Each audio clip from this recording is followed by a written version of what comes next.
The original title of this message was The History of Once Saved, Always Saved. However, since this doctrine is of relatively recent origin, and it is rooted in the Calvinistic doctrine of the perseverance of the saints, through its Calvinistic roots, it can be traced back to before the time of Christ.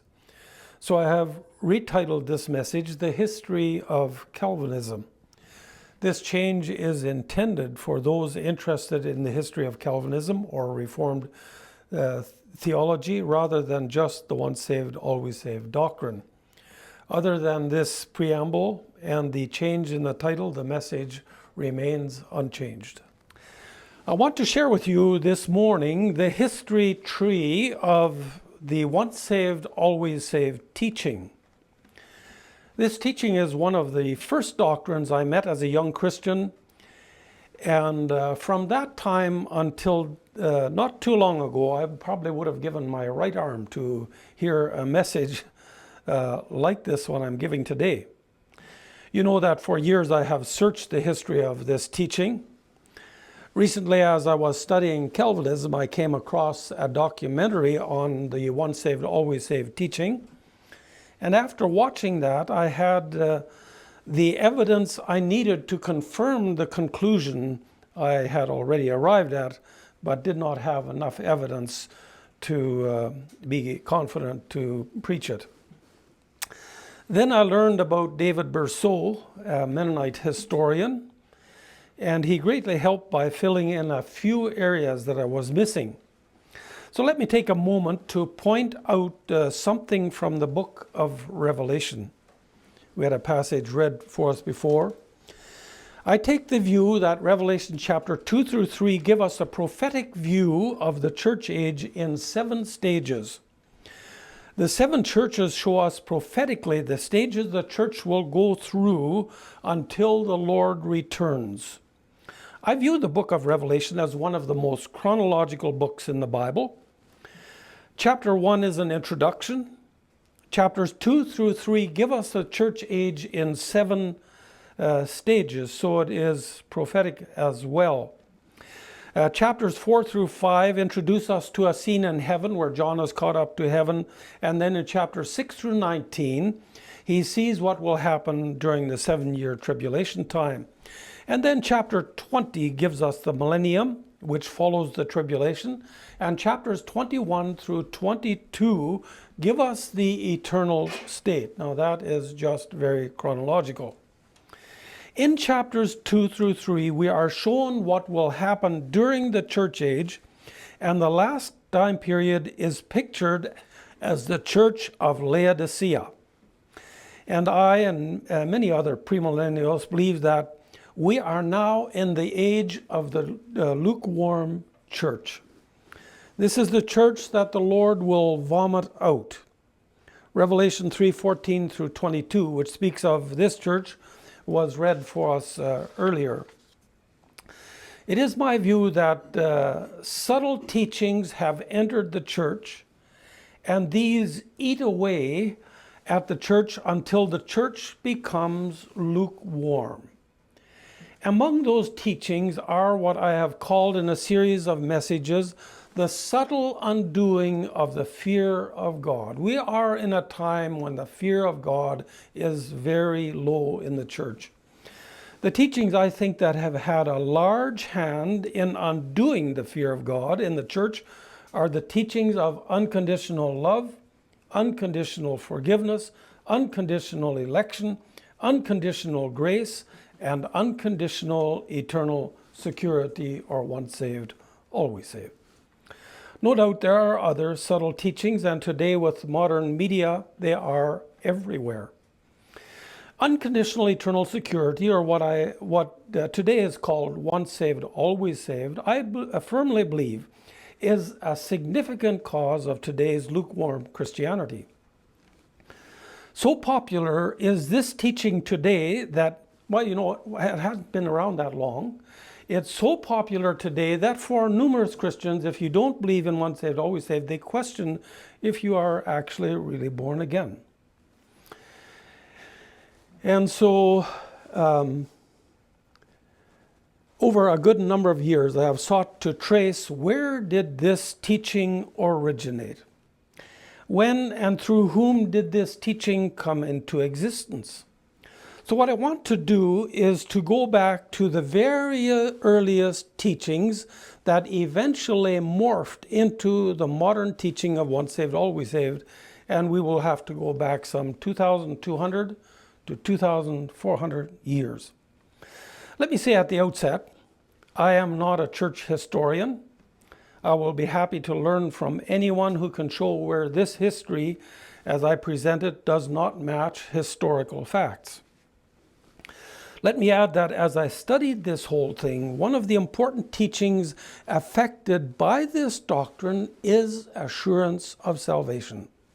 Assurance of salvation is a Calvinistic dilemma. In later years now, with the once saved, always saved teaching, the pendulum has swung to the other extreme, with some now teaching that no matter how much sin you live in, once you are a Christian, you will always be a Christian. It doesn't matter if you murder every day, you are going to heaven. Now that is the opposite of the Calvinistic dilemma, where Calvinists struggle with assurance of salvation because you do not know if you will endure to the end. And to be elected in eternity past, you have to endure to the end to truly be one of the elect, and no Bible assurance is given that you will endure to the end. So it's a problem for them. Now, to understand the history of this teaching, we'll begin at the very beginning. To go back to the very roots of this teaching, we have to go back somewhere between 400 and 200 years before the time of Christ. So you might ask, do you mean the teaching of once saved, always saved goes back to before the time of Christ? Yes, that's what I mean. We'll take the first slide there, James. I'm going to demonstrate this in a tree. Oh, by the way, there's another sheet here for anybody that would like one. The stump of the tree of Calvinism and once saved, always saved is a teaching that is known to us as Gnosticism. Gnosticism did not come out of Christianity or even out of Judaism. As a matter of fact, the Gnostics believed that the Hebrew Bible was a lie and was a written revelation from an inferior creator, small g, God, or the demiurge, who created the physical world with all its flaws. The origin of Gnosticism is a religious teaching that has nothing to do with the one true God. It was born as a religious and philosophical teaching which we know today as Gnosticism. It was not known by that name until many years after it began. Now the word Gnosticism comes from the Greek word gnosis, meaning, anybody remember gnosis? No. To know, knowledge, knowledge. The key teaching was salvation through knowledge. One article said that the Gnostics believed that salvation was achieved by discovering and fostering secret inner knowledge, or gnosis. They believed that this knowledge would allow them to awaken a divine spark within themselves, and through awakening that divine spark, they could escape the physical world after death. They needed to escape the physical world because everything material is evil. And they need to escape to the spiritual world because the spiritual world is good. And there, I believe, is the first root of Calvinism's total depravity. Understanding Gnosticism is a huge undertaking, far beyond my scope of interest, other than as it affects our subject here. There were many different branches of Gnosticism with many different views, but knowledge, dualism, and predestination seem to have been common among them all.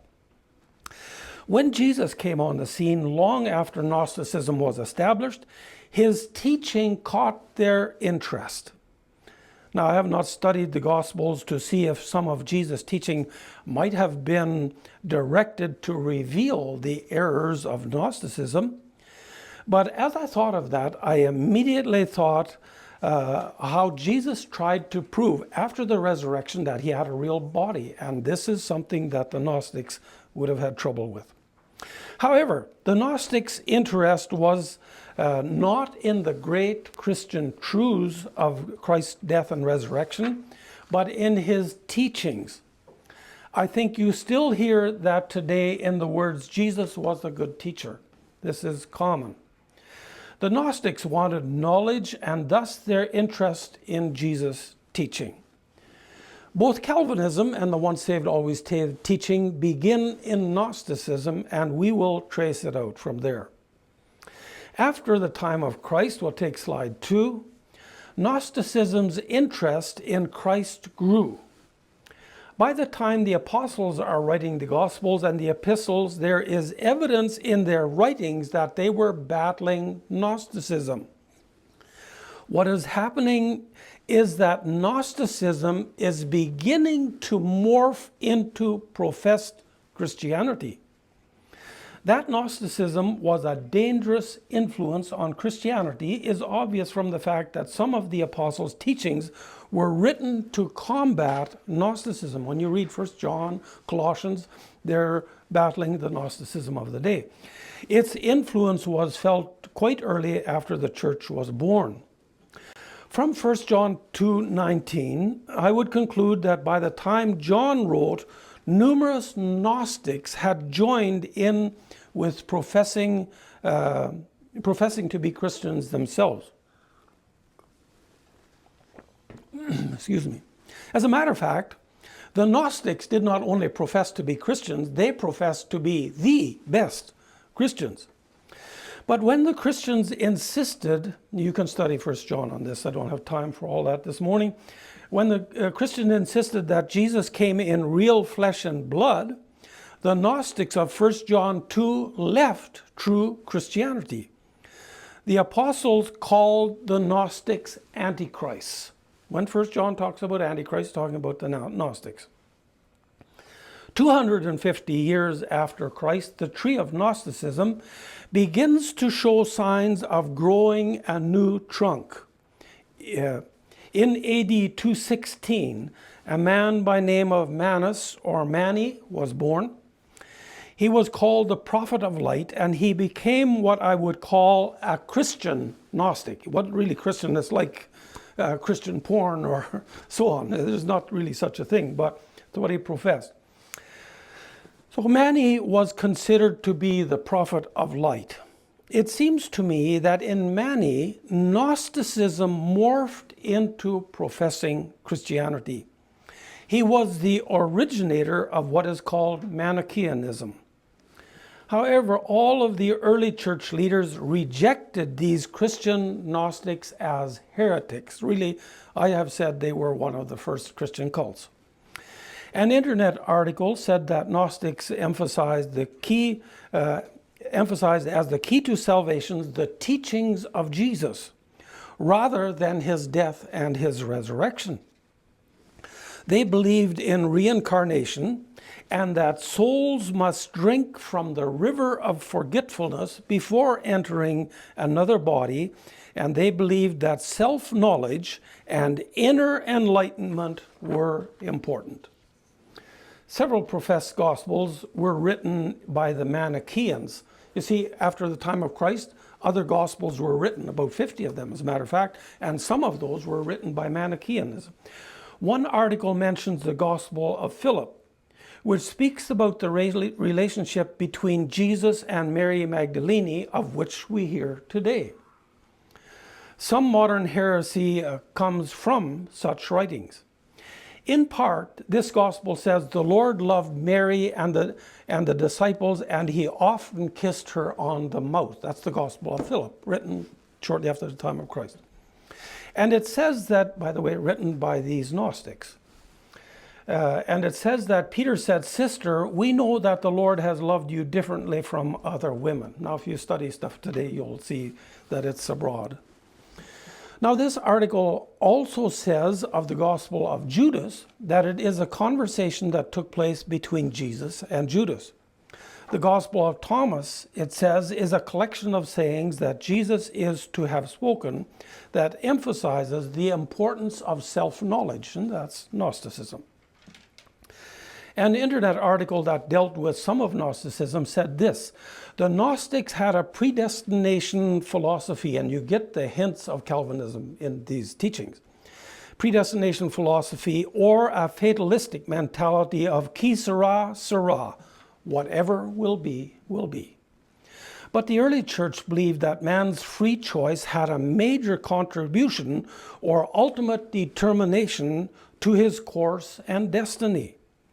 The Gnostics, who claimed to be the real Christians, taught that man's nature was so corrupted and ruined that man did not have a free choice between good and evil. You can hear the Calvinism in this. While the early church taught that God has granted the faculty of free will to the nature of all mankind and has preserved that free will so that it has not been lost, as we shall see. The article further states, the danger that the early church saw with Gnosticism was that they professed to be Christians and they claimed to be teaching the Christian doctrine. In fact, the Gnostics declared that they were the real or true Christians who had special knowledge that others did not have. The church considered Manichaeanism to be impostors and Manichaeanism to be a counterfeit. Now, this is where it morphs into Christianity.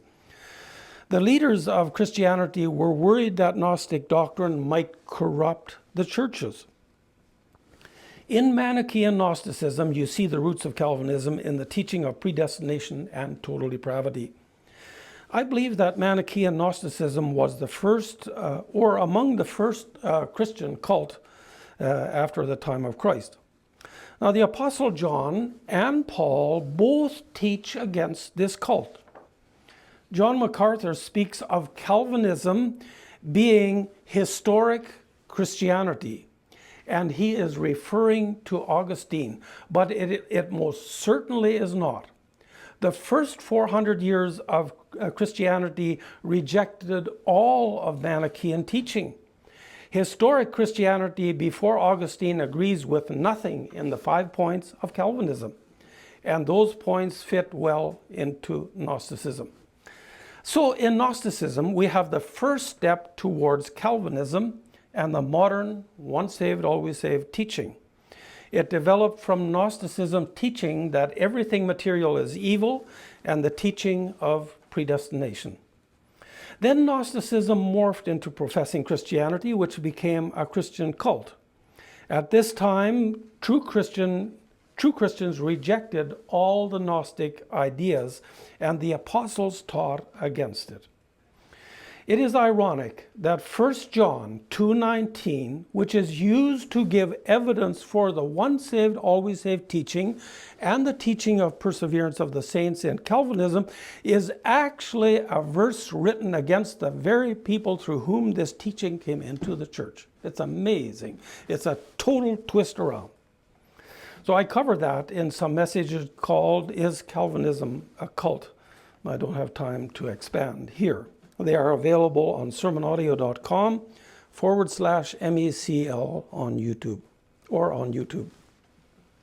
So from 45 to 354, Manichaean Gnosticism's tree grew a second trunk, which now professes to be Christianity.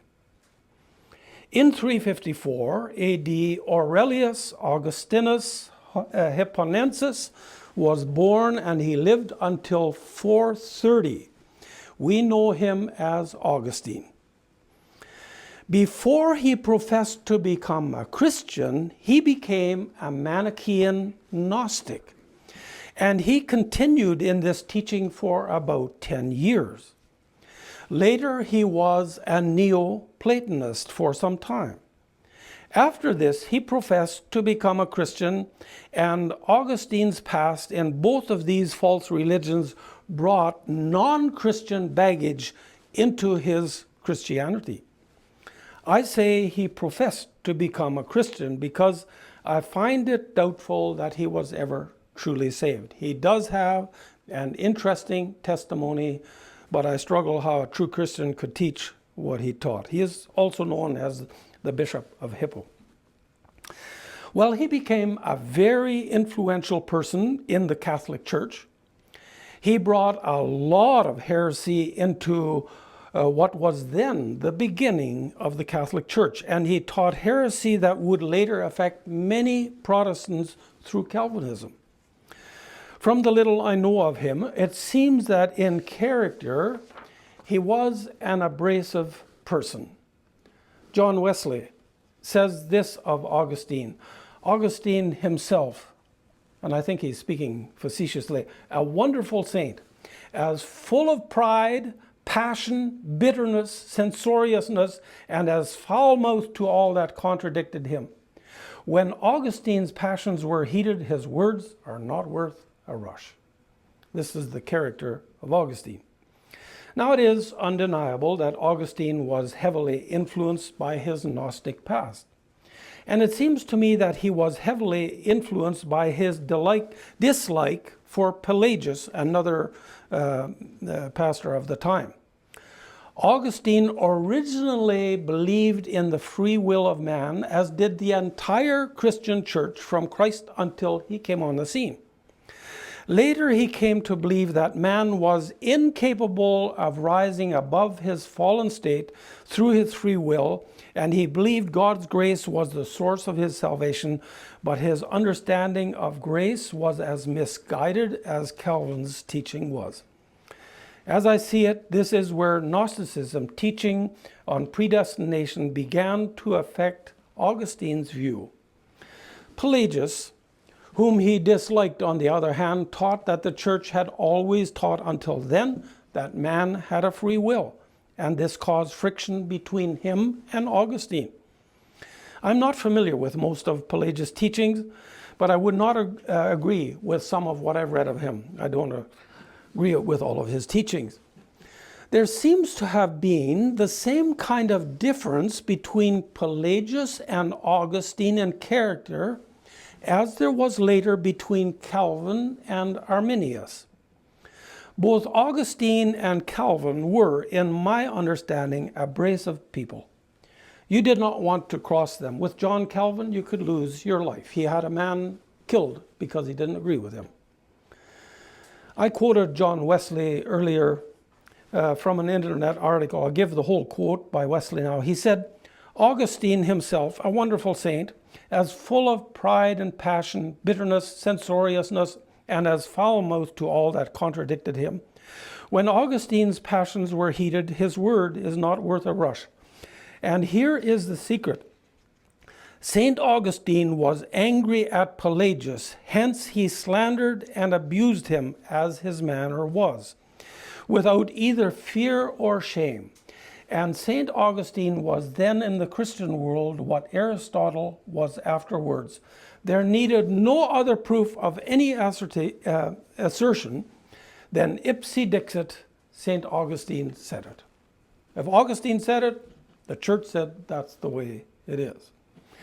Augustine, influenced by Gnosticism and Platonism, and his new views that man did not have a free will, ended up teaching that everything has been predestined, and so before the foundation of the world, God chose who would be saved and who would be lost.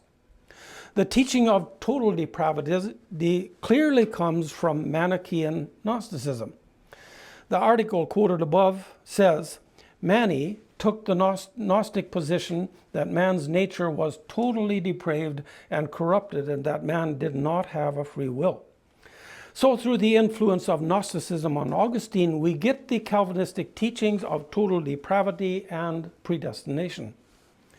And it is logical to conclude that if a person is predestined and he becomes a Christian, then of course he can never be lost. He's been predestined.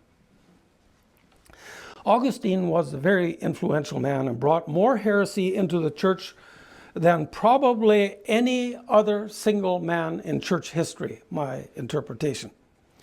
Much of Catholic heresy can be traced to Augustine, and much of Calvinism can be traced directly to Augustine. A documentary on Once Saved, Always Saved says, by the beginning of the 5th century, Augustine, who was the bishop of Hippo, laid the foundation for the modern doctrine of once saved, always saved. I would add that he laid the foundation for the 5 points of Calvinism. One of the miseries Augustine brought to his followers by his teaching was that it led to a lack of assurance of salvation. Maybe that is a blessing in disguise, because I believe very many, if not, or I believe very many of Augustine's followers and of Calvin are not truly born again. With regard to assurance of salvation, David Bercot says Augustine taught that you could not know you were saved. Since assurance of salvation is greatly affected by one's views of predestination or free will, from here on I will show you how assurance of salvation has been affected by Augustine's teaching as well. In Augustine's teaching, a person could not have assurance of salvation. That is because if one was predestined to salvation, that would mean that one would certainly persevere to the end. But if anyone fell away, that would mean they had never been predestined in the first place. The problem is that no one can know if they will fall away or not. Hence, no assurance of salvation. Assurance of salvation has plagued Calvinists. You can listen to them today. After their big meetings, somebody's going to come forward and ask about their assurance of salvation. And they're given teachings that are just totally unbiblical, my understanding. So the assurance men like John MacArthur and others give today leaves those who want assurance in the same uncertainty Augustine left them in, though they will deny that. We next come to John Calvin, the next slide. Between Augustine and John Calvin, we have 1100 years. What happened to this teaching between those years, I do not know. However, Martin Luther was an Augustinian monk, and Luther and Calvin were both heavily influenced by Augustinianism. From this, I would conclude that Augustine's predestination and total depravity was taught in the Augustinian branch of Catholicism all along. John Calvin was born just before the Reformation. He lived from 1509 to 1564. He will pick up Augustine's teaching of man's inability or total depravity, and that all people have been predestined either to hell or to heaven. So the teaching of Augustine finds its modern counterpart in Calvinism. John Calvin, about whose salvation I am also not convinced, professed to be converted in 1533. He became a Protestant. That Calvin's Institutes, which he wrote in 1536, are largely based on Augustine's teaching is clear. Through Calvin came the teaching of what is now known as the tulip. The emphasis on predestination and the 5 main points of Calvinism, along with a subtle idea that those who hold these views are among the knowing ones. They are the knowing ones. That is Gnosticism to the core. That is, they are the best Christians. Listen, that's prominent among Calvinism today. They are the Christians, just like Gnosticism said back then. Now, they're not going to say that like that. That's the fruit that comes. Today, if you are not a Calvinist, you are not really a knowing one, according to them. Listen to L. Moeller, the 9th president of the Southern Baptist Theological Seminary and neo-Calvinist. He said that if you want to follow the truth, you will become a Calvinist. There are no options. Listen to him. That's another aspect to this, that is Calvinism. And that is, where else are they going to go? I mean, what options are there? If you're a theologically minded, deeply convictional young evangelical, If you're committed to the gospel and you want to see the nations rejoice in the name of Christ, if you want to see gospel-built and structured and committed churches, your theology is just going to end up basically being reformed. That's Calvinism. Basically being something like this new Calvinism, or you're going to have to invent some other label for what's just going to be the same thing. There just are not options out there, and that's something that I think frustrates some people. But when I'm asked about the new Calvinism, I'm going to say, well, just basically, where else are they going to go? Who else is going to answer the questions? Where else are they going to find the resources they need? And where else are they going to connect? This is a generation that understands they want to say the same thing Paul said. They want to stand with the apostles. They want to stand with the old dead people. And they know they're going to have to, if they're going to preach and teach the truth. So they'll have to go back to Calvinism. That's the only place you can go. That's the know-it-all teaching of Calvinism. John MacArthur did not reveal to his church for years that he was a Calvinist because they were not ready for such knowledge. But now that they have swung over to his teaching, now they're among the knowing ones. David Bercot says, so once saved, always saved, as we know it today, actually stems back to John Calvin and his followers. I think it goes way further than that. The main difference between Calvin and Augustine is that although Augustine emphasized that we cannot know for certain until the day of our death that we are of the elect, Calvin emphasized that there are clear indications in this life that we are of the elect. And I've heard John MacArthur try to comfort people who didn't have assurance of salvation with this very same teaching. I could tell it just didn't give assurance. But neither Luther nor Calvin taught anything about having a born... Now listen, they never taught anything about being born again. That was not something taught back then. So Bercot says, in the 16th century, when they lived, salvation was not a matter of instantly getting saved by going forward and inviting Jesus into your heart or saying the sinner's prayer. So he goes on to say the salvation testimony of Calvinism during the 16th and 17th centuries generally described a series of experiences and wrestlings that took place over several years. And if you did not live a holy life, it was sure evidence that you were not among the elect. So with Calvin and his followers, I'm still quoting, Christians took a step closer to the modern doctrine of once saved, always saved. But the idea that someone could live an unholy life and yet be certain of their salvation because they once said the sinner's prayer, that was utterly foreign to them. Now let me just say one thing for Calvinism and their teaching of perseverance of the saints.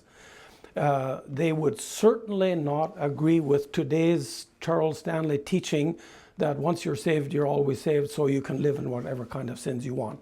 They took a hard stand on sin, at least many of them. So we have this progression. Gnosticism taught the evil of the flesh and predestination. Manichaeanism continued that teaching, and Augustine accepted it as well. And if predestination is true, then once a person is a Christian, he is one of the elect. And if an elect person is predestined, then he cannot ever become lost. If he falls away, then clearly he was not predestined to salvation. The result is there was no assurance of salvation until the end of life. And if you follow their teachings on false Christians, one cannot be sure of salvation even at the end of life, because you might have been a false Christian. With John Calvin, Augustine's teachings became what we know as the tulip. Everything that happens is predestined. If one is one of the elect, one will be saved and persevere to the end. If one does not persevere, that means one was not one of the elect. With regard to assurance of salvation, I understand that he taught one could have assurance of salvation, or that one was one of the elect if one kept one's focus on Jesus Christ. Well, all of that lends itself to a lot of problems. But the problem of assurance has not gone away. What if one has not kept one's focus on Jesus Christ all the time? Oh, well, then you were lost. I heard a young lady almost plead with John MacArthur for some assurance of salvation. She said in deep emotion, "What if I have blasphemous thoughts in my mind? Should I still take communion?" And I could tell the torment. He could have taught her in a few minutes what the problem was. The assurance he gave her was Augustinian and Calvinistic, and she could still not have assurance. The problem still is one does not know if one will always keep one's focus on Christ. And if one does not, then one was not one of the elect. Once again, one cannot be sure. This is a big problem in Calvinism. With Calvin, there was now supposedly some assurance. With Augustine, none. With Calvin, some. So they say. I think it boils down to none as well. But now, after John Calvin, we'll take slide 5. In the progression of the once saved, always saved teaching, we come to George Whitefield. Together with John and Charles Wesley, they began the Methodist Church. He lived from 1714 to 1770, so we're getting closer to our time. He ignited what is called the Great Awakening, which began in 1730 and continued for about 10 years. The first pilgrims arrived in America. Anybody know when the first pilgrims arrived? 1620. And by 1750, there were about 1 million Americans. David Bercot, a French Mennonite historian, says, now with George Whitefield and the Great Awakening in 1700s, we get a further step towards the modern doctrine of once saved, always saved. But he was still a Calvinist, that is George Whitefield. But he introduces the notion that a person had to have a born-again experience in order to be a genuine Christian. This is the first time I read about that.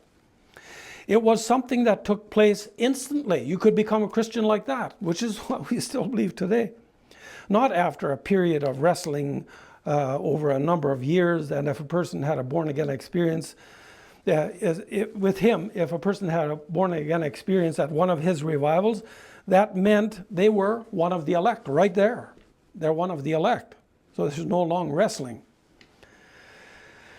So you now have something similar to the modern once saved, always saved teaching. The only difference is that Whitefield did not endorse the doctrine of easy believism as we do today. You don't just pray this prayer and you're going to be a Christian. I believe if you sincerely pray a prayer, it does not take long to be a Christian. But if you just say, well, because you prayed this prayer, you're a Christian, that can be very deceptive. So if you fail to live a holy life after being born again, he and his followers would dismiss your experience as unreal. You're not a Christian. You wouldn't be living like that if you were. With George Whitefield, we have some changes coming to Calvinism. The teaching among Calvinists now was that a person had to have a born-again experience to be saved. And this happened in a moment, no long wrestling. And once you were born again, you were among the elect. And because of predestination, if one was born again, that meant one was one of the elect, and that meant one would persevere to the end. There can be no other solution. But the problem of assurance still persisted. If a person who professed to be born again fell away, that could only mean one thing: they were never saved in the first place. So you still have this problem of assurance. And how could anyone know they would not fall away? There is no such scripture in all the Bible says once you're a Christian, you're never going to fall away. So we'll take slide 6. In my studies of this doctrine, Harry Ironside is the first teacher of the modern doctrine of once saved, always saved. Dr. Harry Ironside was a Canadian born to Scottish parents in 1876, and he died in 1951.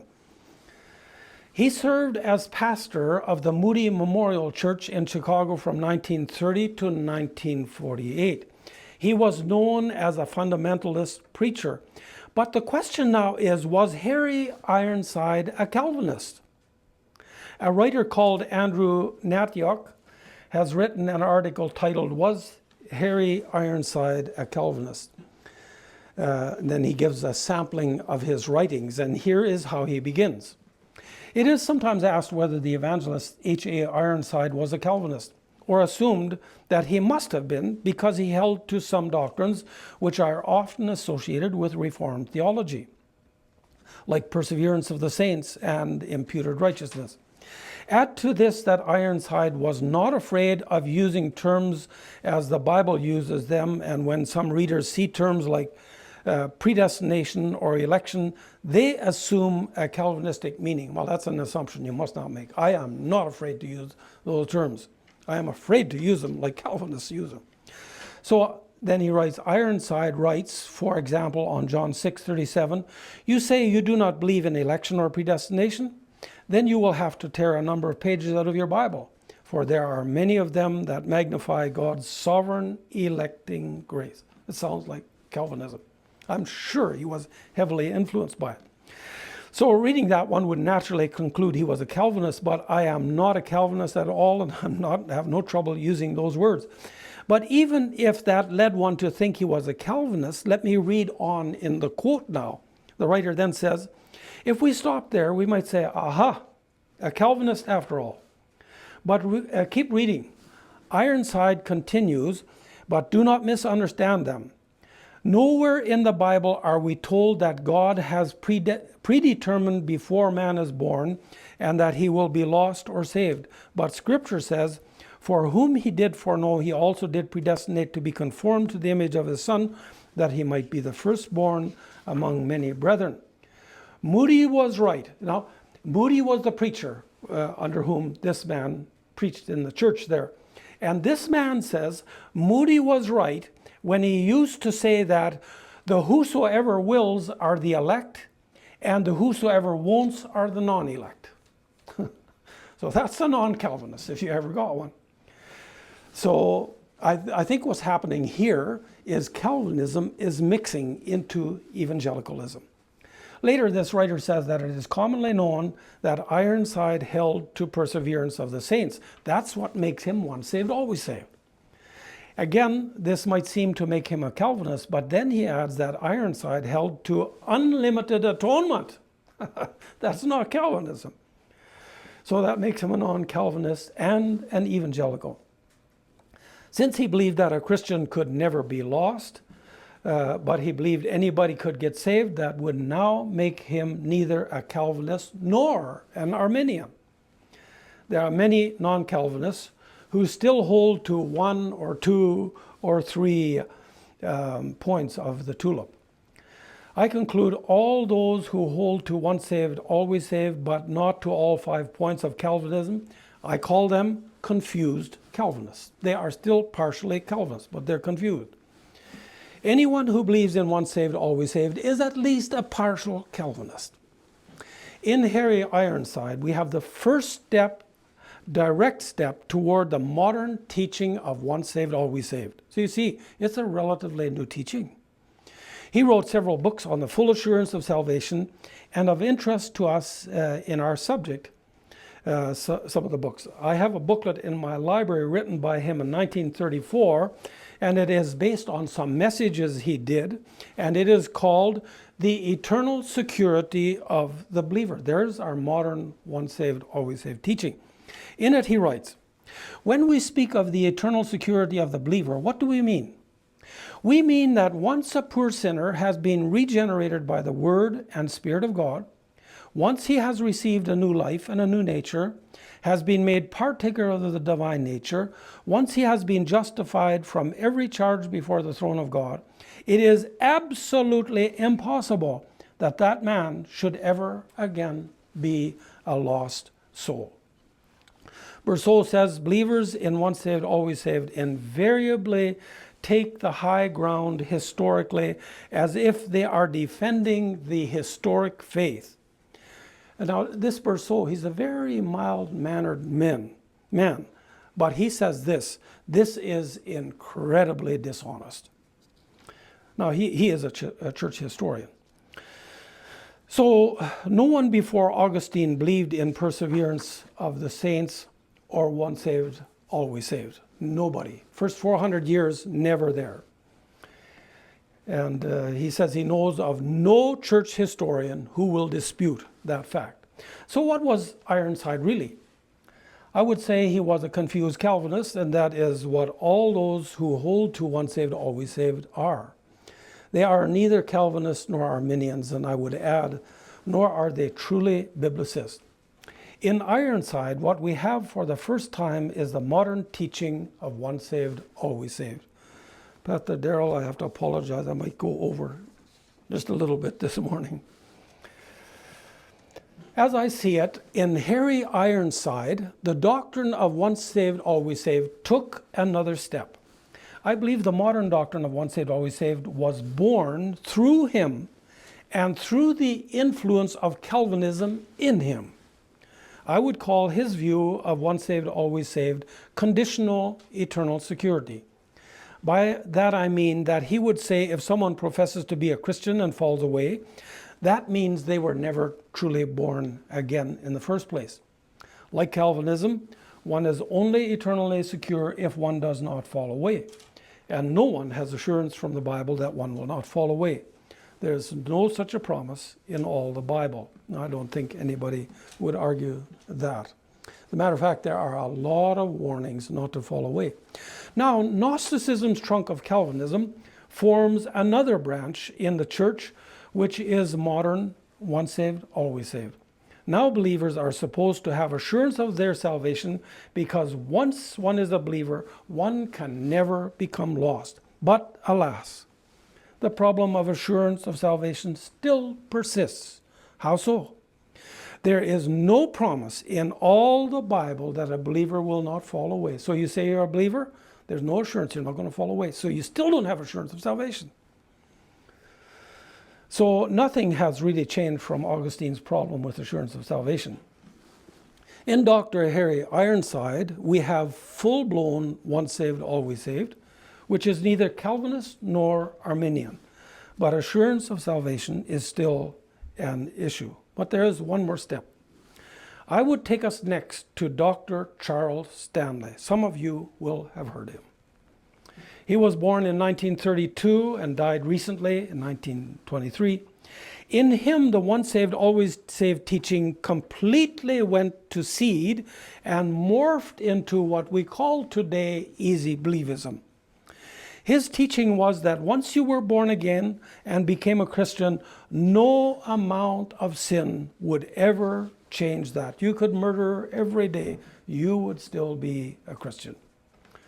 The teaching is this, you can put it like this: once a son, always a son. You can never unbecome a son. I don't have time to deal with those things, but there are answers for those. Now, I understand that Stanley believed the T and the P of Calvinism, but not the other three. Once again, in my view, he's a confused Calvinist. I have heard him preach, and I would say he is simply a total once saved, always saved preacher and a non-Calvinist. I would call Stanley's view of assurance of salvation totally unconditional. Doesn't matter how you live. Once a son, always a son. You murder your parents, doesn't matter. Well, it matters, but it won't change anything. So now you have full assurance of salvation, which no amount of sin is going to affect. But it is a false assurance, because if anyone who professes to be saved lives in sins such as listed in 1 Corinthians 6 or Galatians chapter 5, Paul says they will not inherit the kingdom of God. So slide 8. In Charles Stanley, the once saved, always saved teaching has gone to seed, and if I foresee the future right, in Charles Stanley's son, Andy Stanley, this teaching will become totally ungodly heresy. You can check out Andy Stanley. So to conclude, here is a timeline of the progression of the teaching of once saved, always saved, slide 9. It all begins before the time of Christ in what became known as Gnosticism, the knowing ones. Branching out of Gnosticism, we have Manichaeanism, then Augustinianism.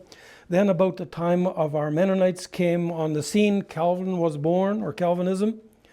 Whitefield was a Calvinist, but he began to teach the new birth in Calvinism, which leads towards modern evangelicalism. No doubt Whitefield had a large influence on Charles Spurgeon, who came 100 years later, and taught he was an evangelist as well, which seems fairly non-Calvinistic. This brings us to Harry Ironside and his influence on the modern teaching known as once saved, always saved, and it is huge, his influence. From him, a break from Calvinism grew and led to such teachings as those of Charles Stanley. When you look at Charles Stanley's son, Andy Stanley, it looks to me that by the time he is done, there will be full-blown apostasy. I think it was David Bercot who said there are over 80 passages in the New Testament that warn about falling away. Let me read one of those to conclude this message. I'm going to read Hebrews chapter 10, verses 26 through 29. For if we sin willfully after we have received the knowledge of the truth, there no longer remains a sacrifice for sins, but a certain fearful expectation of judgment and fiery indignation which will devour the adversaries. Anyone who has rejected Moses' law dies without mercy on the testimony of 2 or 3 witnesses. Of how much worse punishment do you suppose will he be thought worthy who has trampled the Son of God underfoot, counted the blood of the covenant by which he was sanctified a common thing, and insulted the Spirit of grace? You can't get away. It just can't happen. Well, I encourage anyone that struggles with this history. I would be very thankful for anyone who could point out to me where I have erred in this history. It's of greatest interest to me. May the Lord bless you.